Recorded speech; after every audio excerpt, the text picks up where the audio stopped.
नमस्कार, मैं हूं आपके साथ अलीम अतर। अपना बिहार में खबरों की शुरुआत करते हैं। बिहार विधानसभा में नेता प्रतिपक्ष तेजस्वी यादव के एक बयान पर जोरदार हंगामा हुआ। तेजस्वी ने मंत्री प्रमोद कुमार पर टिप्पणी की तो सत्ता पक्ष ने तेजस्वी की भाषा पर सवाल उठाया और माफी मांगने की बात कही।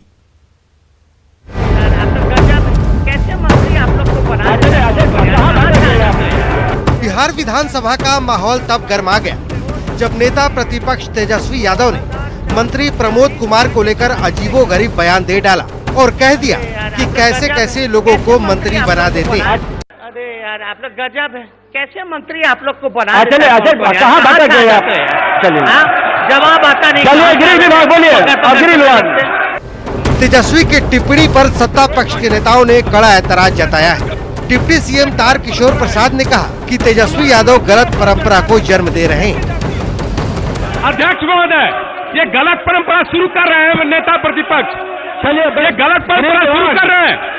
कौन मंत्री बनेगा नहीं बनेंगे ये नेता प्रतिपक्ष के अधिकार में नहीं है। नहीं बनेगा। ये लगातार मंत्रियों के बारे में नकारात्मक टिप्पणी कर रहे हैं परसों से। पूर्व मंत्री और बीजेपी विधायक ने तेजस्वी यादव से पूछा कि क्या आप तेजस्वी यादव से पूछकर मंत्री बनाया जाएगा। कार्रवाई उठा के देखिए, 26 साल का इनके शासन का कार्रवाई उठाई देखिए। कितनी बार ये कहा गया जवाब भेज दिया जाएगा, माना जाता है, क्यों नहीं मानते? उनकी मर्जी से चलेगा सदन। कोई व्यक्ति हमारे मंत्रियों का अपमान करे, हम बर्दाश्त नहीं कर सकते हैं इसको। तेजस्वी ने सदन के अंदर मंत्री प्रमोद कुमार पर निशाना साधा, जिसकी प्रतिक्रिया सदन के बाहर भी सुनाई दी। वह चांदी के चम्मच लेकर पैदा हुए और जब सदन में थे तो वो भी मिनिस्टर बने, तो वह किसके भाग से बने? जिसके भाग से बने उनके पूज्य माता पिता कहाँ हैं, वह उनसे पूछे क्या बोले। लेकिन वह बोलते हैं कि मिनिस्टर लायक नहीं। तेजस्वी यादव ने सदन में बोल तो दिया, लेकिन सदन के बाहर आरजेडी नेताओं को सफाई देते नहीं बन रहा था। देखिए, यह कोई आरोप नहीं था, यह स्वाभाविक एक तरह का एक गुस्सा था जो अक्सर होते रहता है सदन में। उनके भाव पर जाएं तो उनके कहने का ही मतलब था कि मंत्री तैयार होकर नहीं आते हैं और सदन को माकूल जवाब नहीं मिलता है। तेजस्वी यादव ने कोई पहली बार ऐसा बयान नहीं दिया है, वो लगातार ऐसे बयान देते आ रहे हैं। कभी सत्ता पक्ष के सदस्यों को चोर बेईमान बोल देते हैं तो कभी उप मुख्यमंत्री पर निशाना साध देते हैं और आज तो यहाँ तक कह दिया कि कैसे कैसे लोगों को मंत्री बना देते हैं, कहाँ से लोग आ जाते हैं। अरे यार, आप लोग गजब है, कैसे मंत्री आप लोग को बना देते हैं। सवाल है कि क्या तेजस्वी के कहने पर मंत्री बनाया जाएगा? क्या तेजस्वी लेंगे मंत्रियों की जानकारी की परीक्षा? सवाल ये भी है कि तेजस्वी में वो कौन सा गुण था जो वो सीधे डिप्टी सीएम बन गए थे। न्यूज़ 18 के लिए पटना से शैलेंद्र और साकेत की रिपोर्ट। आप लोग गजब है, कैसे मंत्री। नेता प्रतिपक्ष तेजस्वी यादव ने बिहार विधानसभा में एक बार फिर मंत्री के बहाने मुख्यमंत्री पर निशाना साधा, जिसके बाद विधानसभा में हंगामा होने लगा और कार्रवाई को कुछ देर के लिए स्थगित करना पड़ा। क्या तेजस्वी यादव बार बार ऐसे भड़काऊ बयान देकर मुख्यमंत्री को भड़काने की कोशिश करते हैं?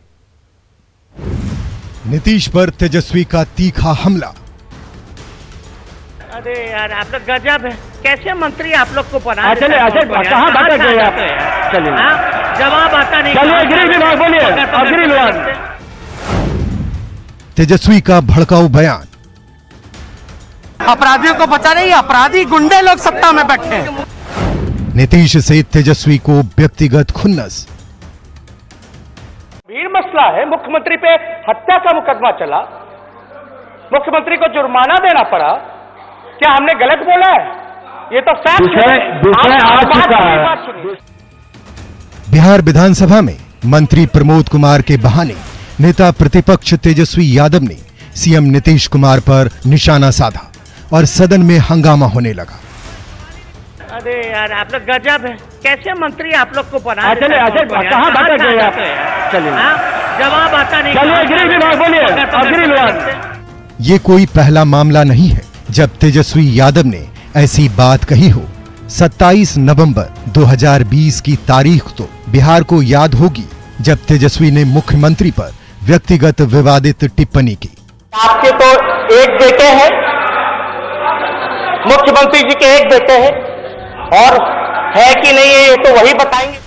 27 नवंबर को ही तेजस्वी ने फिर सीएम पर निशाना साधा, जो बात सीएम को इतनी बुरी लगी कि वो गुस्से में आ गए और फिर सदन में नीतीश का जो रूप देखा वो पहले कभी नहीं देखा था। और इसके खिलाफ कार्रवाई होगी।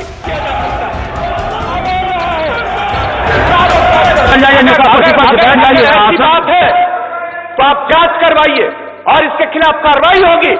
ये झूठ बोल रहा है। हाई कमान को क्या भेजा है, इसलिए हम सुनते रहते हैं, हम नहीं कुछ बोलते हैं। और इसके पिता को किसने बनवाया था लोकदल में विधायक दल का नेता, ये पता है। नीतीश कुमार पर तेजस्वी का तीखा हमला इसके बाद भी जारी रहा। 13 मार्च को राजभवन मार्च करते हुए तेजस्वी ने कह दिया कि सरकार में गुंडे बदमाश बैठे। अपराधियों को बचा रही, अपराधी गुंडे लोग सत्ता में बैठे। अपराधियों को बचा रही, अपराधी गुंडे लोग सत्ता में बैठे। और आज फिर एक बार तेजस्वी ने मंत्री प्रमोद कुमार के बहाने सीएम के फैसले पर सवाल खड़ा कर दिया कि कैसे कैसे लोगों को मंत्री बना देते हैं। अरे यार आप लोग गजब है, कैसे मंत्री आप लोग को बना चलिए कहाँ बात कर आप? चलिए जवाब आता नहीं। चलिए गृह विभाग बोलिए, गृह विभाग। तेजस्वी की ये रणनीति बिहार विधानसभा चुनाव के बाद से दिख रही है। ऐसे बयानों के जरिए तेजस्वी यादव नीतीश कुमार को उकसाते हैं, जानबूझकर ऐसी बयानबाजी करते हैं कि नीतीश कुमार गुस्सा हो, गुस्सा कर कुछ बोलें और फिर तेजस्वी को बोलने का मौका मिल जाए। सवाल है कि क्या तेजस्वी यादव वोट के लिए नीतीश पर व्यक्तिगत चोट करते हैं? गंभीर मसला है, मुख्यमंत्री पे। Bureau report, news 18 network. और इसके खिलाफ कार्रवाई होगी। बीजेपी सांसद सुशील मोदी ने ट्वीट के जरिए तेजस्वी यादव पर निशाना साधा है।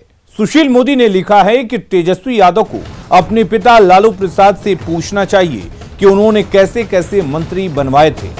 राजद बताए कि पिछली विधानसभा में पहली बार विधायक बनने वाले 8वीं और इंटर पास लोगों को 3-3 विभागों का कैबिनेट मंत्री कैसे बनवाया गया था।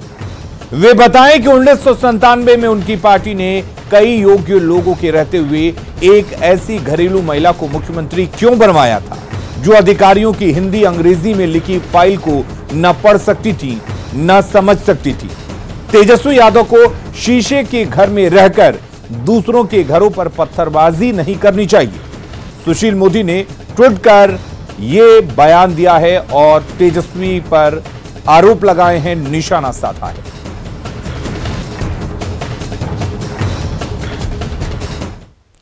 और विधानसभा में तेजस्वी यादव के बयान के बाद हो रहे हंगामे के बीच स्पीकर विजय सिन्हा सत्ता पक्ष के निशाने पर आ गए। सत्ता पक्ष के नेताओं ने बिना नाम लिए यह आरोप लगा दिया कि स्पीकर एक व्यक्ति को संरक्षण देते हैं। नहीं, ये गलत परंपरा लागू किया जा रहा है। एक व्यक्ति को संरक्षण दिया जा रहा है। नहीं, ये गलत परंपरा लागू किया जा रहा है। एक व्यक्ति को संरक्षण। गोपालगंज से जेडीयू सांसद डॉक्टर आलोक कुमार सुमन ने आज लोकसभा में सबिया हवाई अड्डे का मामला उठाया। सांसद ने मांग की है कि सबिया एयरफील्ड को एयरफोर्स स्टेशन के तौर पर चालू कराया जाए, साथ ही यहां से यात्रियों के लिए हवाई सेवा भी शुरू की जाए। गोपालगंज के हथुआ में सबिया एयरफील्ड 576 एकड़ में फैला हुआ है। 1962 के भारत चीन युद्ध में इसका इस्तेमाल किया गया था। सांसद आलोक कुमार सुमन ने सामरिक और व्यावसायिक तौर पर अहम बताते हुए इसे चालू करने की मांग की है।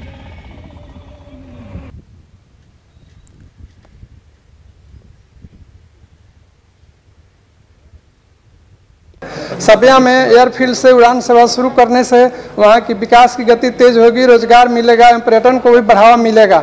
साथ साथ पड़ोसी जिले सिवान, छपरा, पूर्वी चंपारण, पश्चिमी चंपारण एवं देवरिया को भी सर्वाधिक लाभ होगा।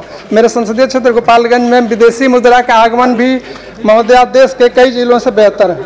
अतः महोदया मैं माननीय रक्षा मंत्री जी से आग्रह करता हूं कि सबिया एयरफील्ड को एयरफोर्स स्टेशन गोरखपुर के देखरेख में चालू कराया जाए और सबिया एयरफील्ड का रनवे चालू होने के बाद एयरपोर्ट अथॉरिटी ऑफ इंडिया द्वारा इसकी रेगुलर देखरेख एवं ऑपरेशनल एक्टिविटी चालू किया जाए। खान एवं भूतत्व मंत्री जनक राम ने कहा था कि उनके कार्यकाल में किसी भी तरह की माफियागिरी और अफसरशाही नहीं चलेगी, लेकिन गोपालगंज में सदर प्रखंड के मकुंडिया गांव में नहर के पास धड़ल्ले से अवैध मिट्टी की कटाई की जा रही है। माफिया खुलेआम जेसीबी से मिट्टी और बालू की कटाई कर रहे हैं और कोई किसी को रोकने वाला टोकने वाला नहीं है। मिट्टी की कटाई करा रहे जेसीबी संचालक का दुस्साहस देखिए। जब हमने उनसे पूछा कि मिट्टी की कटाई क्यों कर रहे हैं तो उसने कहा कि वैभव कंस्ट्रक्शन के लिए मिट्टी की कटाई हो रही है, इसके लिए किसी के आदेश की जरूरत नहीं है। और नाम पूछने पर उल्टे वो हमारे सहयोगी से ही नाम पता पूछने लगा। अब सवाल उठता है कि क्या गोपालगंज में माफिया में कानून और प्रशासन का कोई डर नहीं है? ना मिट्टी नहीं कटवाना है नहर का, तो हमको रोड टूटा था, भरना है, कोई उसी में ले जा रहा है। ये अवैध खनन हो गया ना, लोग ट्रैक्टर से लाद ले जा रहा है। अवैध खनन हो गया ये तो, अवैध खनन हो गया ना ये। कैसे हो गया? आपका नाम क्या है? आप नाम बताइए, आपका क्या नाम है? हमारा तो आपका क्या नाम है? आप बताइए ना, नाम बताइए। हम बता दिए हरिशंकर है, आप बताइए अपना नाम। तो जैसे उधर से आदेश मिलेगा तो जितने अवैध खनन जो हो रहा है, जब हम उसको बंदोबस्त नहीं दिए हैं, आज ज़रूरत के हिसाब से लोगों ने उसको खनन करता है, जिसको हम आम भाषा में अवैध खनन करते हैं। तो जब हम पट्टा दे देंगे, बंदोबस्त कर देंगे, तो वहाँ अवैध खनन ही नहीं होगा और वहाँ से सरकार के रेवेन्यू आना शुरू हो जाएगा।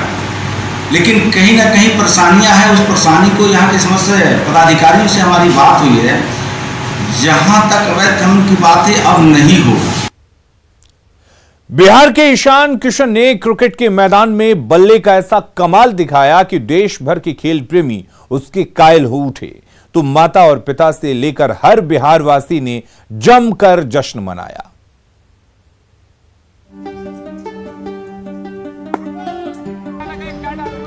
मैच में बल्ले का कमाल दिखाकर देशवासियों का दिल जीतने वाले बिहार के सपूत ईशान किशन के घर मिठाइयां बट रही हैं। अपने होनहार लाल के कमाल पर माता और पिता की खुशी संभाले नहीं संभल रही, तो भाभी और दादी से लेकर बहन और भाभी के चेहरे खिले खिले नजर आ रहे हैं। कभी इस घर आंगन में एक एक कदम रखकर पला बढ़ा होनहार ईशान अपने दमखम का कमाल दिखाकर आज पूरे देश का चहेता बन गया है, तो माता पिता की आंखें भर आई हैं।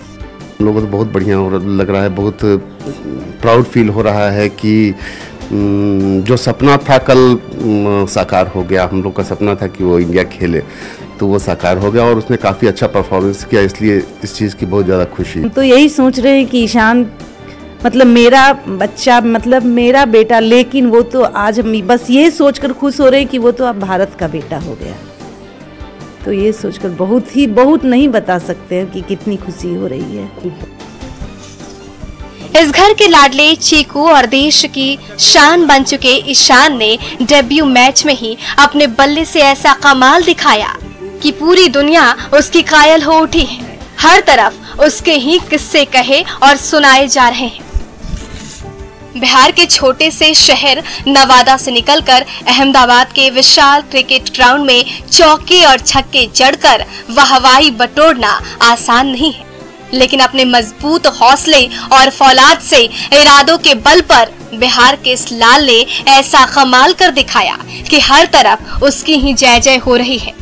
आज तो ईशान किशन ने बहुत अच्छा खेला और विराट कोहली भी बहुत अच्छा खेला। बहुत ही बड़ी चीज़ थी और हम लोग के लिए तो बहुत ही प्राउड मोमेंट था। बहुत ही ज़्यादा वो मोमेंट जब ईशान को कैप मिला, तो he is cap player now, तो इतना प्राउड मोमेंट था, इतना इमोशनल कि नहीं बता सकते। आप सब यही चाहते हैं कि वो आगे बढ़ते रहे और हम लोग एंजॉय करते रहे, देखते रहे, नाम करते रहे। उसी के नाम से हम लोग का नाम भी रोशन हो गया। हम लोग का नाम, पोते के नाम से मेरा भी नाम लोग जान गया।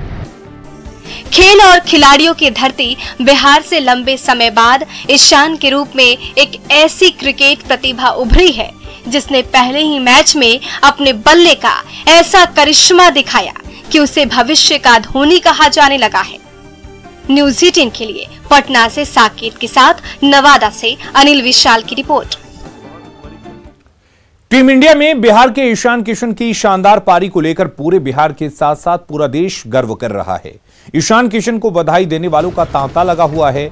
मुख्यमंत्री नीतीश कुमार ने भी ईशान किशन और उनके परिजनों को फोन कर बधाई दी है।